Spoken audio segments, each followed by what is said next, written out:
La femme s'est juste endormie dans son lit. Quand elle se réveille, elle flippe. Le quartier s'est transformé en pleine mer. Elle s'infiltre dans l'appart sans arrêt. Elle attrape ses affaires en vitesse, prête à fuir avec son fils. Mais en sortant dans le couloir, c'est bondé de voisins. Tout le monde se bat pour monter, pour survivre. Mina porte son fils sur le dos et grimpe. Sauf que l'escalier est complètement bloqué. Impossible d'y avancer d'1 centimètre. Mina, avec son fils autiste sur le dos, se dirige vers l'autre escalier de l'immeuble. Mais en arrivant dehors, elle voit les voisins de tout à l'heure tomber dans l'eau, en train de hurler à l'aide. Pas le temps de réfléchir. Mina grimpe aussi vite que possible. Mais les étages du haut sont déjà envahis de monde. C'est là qu'elle entend une voix familière. Elle s'approche pour saluer la personne.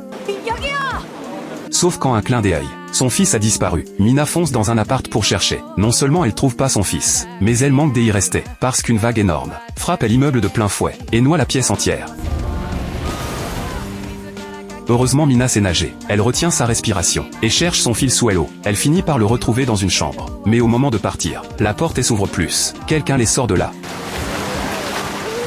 Le fil dans le coma est réanimé et se réveille.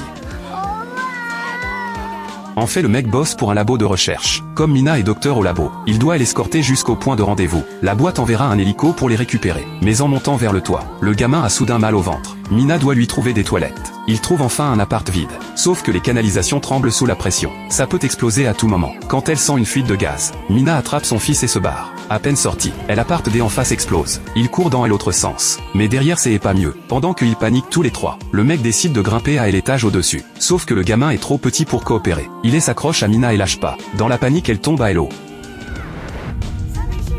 Heureusement, elle attrape une planche en plastique et réussit à flotter. Comme son fils est au 10e étage, elle doit monter par l'escalier pour le rejoindre. C'est là qu'elle entend des cris au secours dans l'ascenseur. Elle monte chercher des outils, puis redescend pour tenter le sauvetage. Mais elle est montée depuis, et plus aucun bruit dans l'ascenseur. Elle comprend que c'est trop tard. Mina remonte chercher son fils. Sauf que le gamin commence à aller mal. Pour le sauver, ils foncent dans un appart, et lui font boire un peu d'eau sucrée. Le gamin récupère un peu, mais au loin un mur d'eau apparaît. Ils foncent droit sur leur immeuble. Ils courent vers l'escalier, et grimpent le plus haut possible. Ils arrivent sur le toit de justesse. Quand ils ouvrent la porte du toit, les secouristes rasent la tête du garçon, et veulent le récupérer de force. En fait, le garçon c'est pas le fils de Mina. C'est un nouvel humain créé par le labo. Le labo voulait le récupérer depuis longtemps. Mais Mina en tant que docteur les en a toujours empêchés. Sauf qu'avec la catastrophe elle peut plus le protéger.